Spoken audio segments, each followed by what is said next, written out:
Welcome to the Unfinished Woman podcast. This is a space for women in transition, women who feel the shift, sense the becoming, and know the old version no longer fits, even if the next one isn't fully clear yet. I'm your host, Dr. T. Carter, the Transition Architect. Here, we talk about clarity before movement, identity before assignment, and faith led becoming, not rushing the process, but honoring the season you're in. This isn't a podcast about having it all together. It's about learning how to move forward without abandoning yourself in the process. If you're in the in between, not who you used to be, not yet who you're becoming, you belong here. Hey, hey, hey, come on in, come on in, come on in. Welcome to the Unfinished Woman podcast. I'm Dr. T, the Transition Architect, and if you're here, I want to say something before we even dive into today's episode. I want to remind you that you're not behind, you're not broken, and you are not failing. In fact, you are becoming, and God is not finished with you yet. Today, we're beginning a series that I believe is going to be helpful to a lot of women. It's called The Myth of High Capacity. And in this very first episode, we're talking about something that many of us have normalized for far too long. And that's the cost of carrying too much. Because so many of the women listening right here, right now, think they're tired because they're busy. But the truth is, you're tired because you're overloaded, overfunctioning, and in many cases, overwhelmed. You've been carrying weight that was never meant to be yours alone. And today, we're going to name it, confront it, and begin the work of healing from it. So, before we go any further, I want to be very clear about my intention for you today. I want you to feel seen. I definitely want you to feel validated. And most of all, I want you to feel released from guilt with permission to rest. Because you've carried so much that people never saw. You've held up homes, families, ministries, relationships, workplaces, sometimes all at the same time. You've been the one who figured it out, the one who held it, the one who held it all together. And maybe people praise you for your strength, but they never ask you about how much it costs.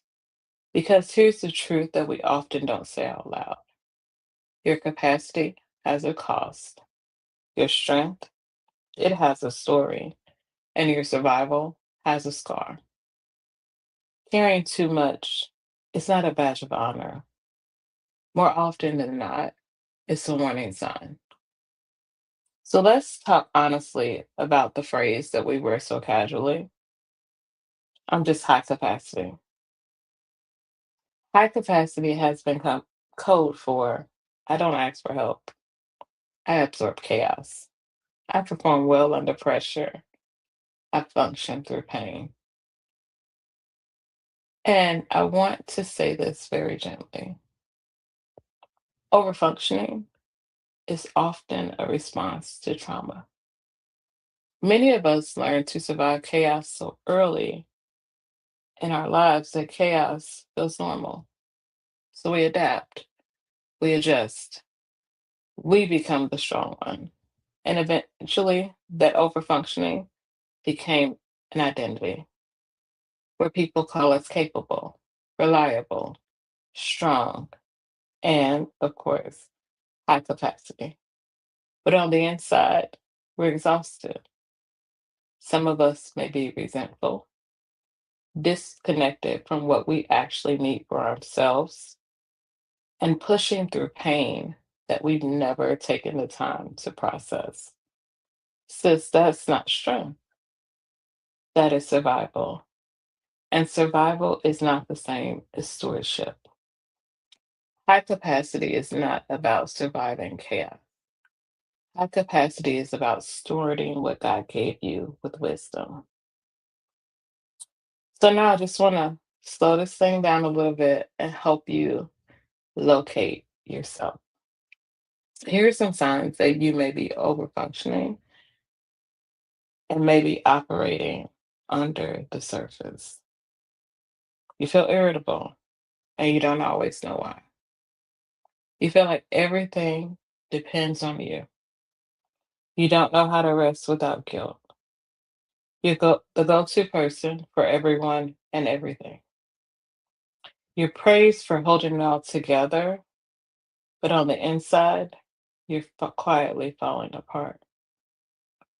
If that resonated with you, I just want you to take a minute and pause. The truth is, there's nothing wrong with you. Your nervous system has learned how to protect you, but what once kept you safe may now be keeping you stuck.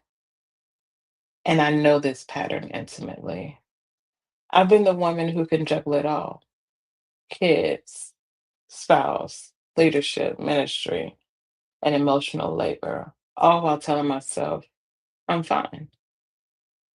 I found comfort in phrases like, the season requires more of me. I can rest later. I can handle it because God gives his strongest battles to his strongest soldiers. But eventually, my body, my emotions, and my spirit started asking a question that I could no longer ignore. And now I'm going to ask that same question to you. Just because you can carry this, does that mean that you should? That one question, answered honestly, has the potential to change everything. And so I just want to give you some practical tools that you can use if you feel like you're overwhelmed or overfunctioning.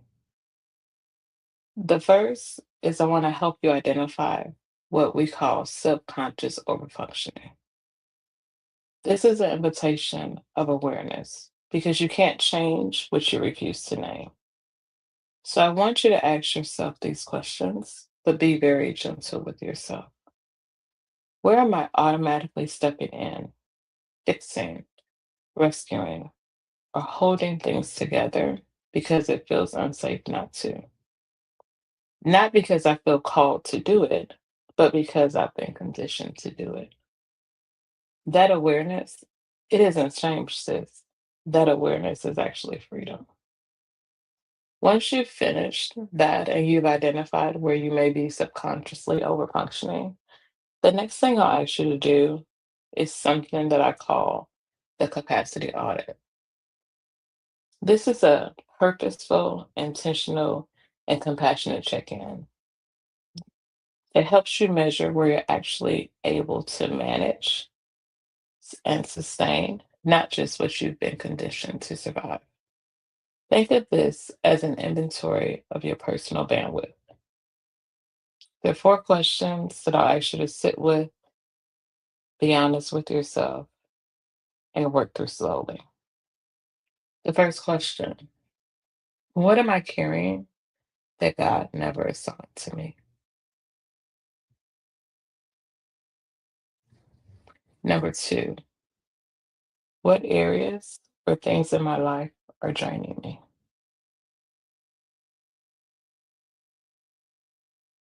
The third question: what areas or things in my life are feeding me? And number four, what things in my life need to be delegated, delayed, or discontinued? The first time I did this audit, I realized a lot of things. I'll share some of them with you.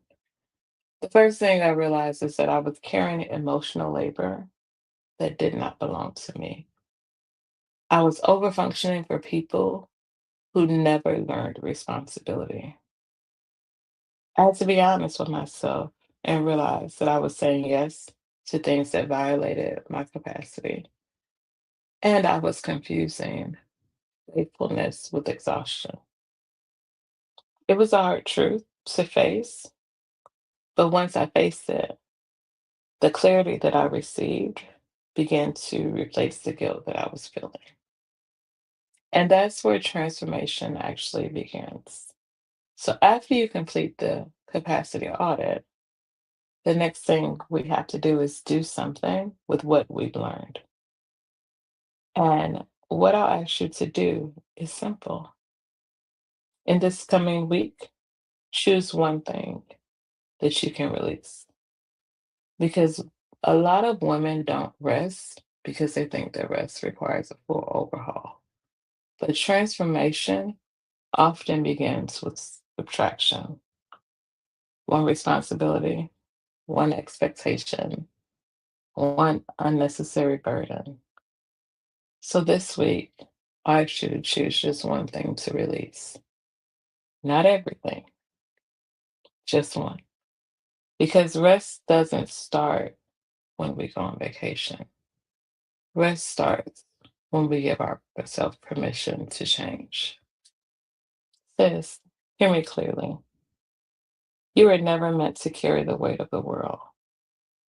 God did not create you to be consumed by capacity.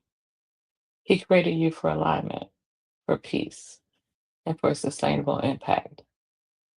Strength that destroys you at your core is not the strength that God requires.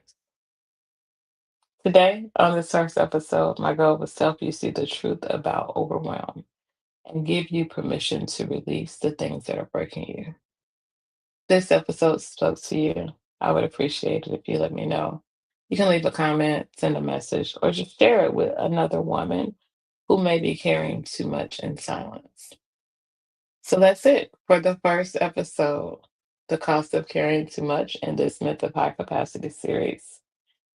Episode 2, we're going to expose the next trap. You don't want to miss it. It's the illusion of balance.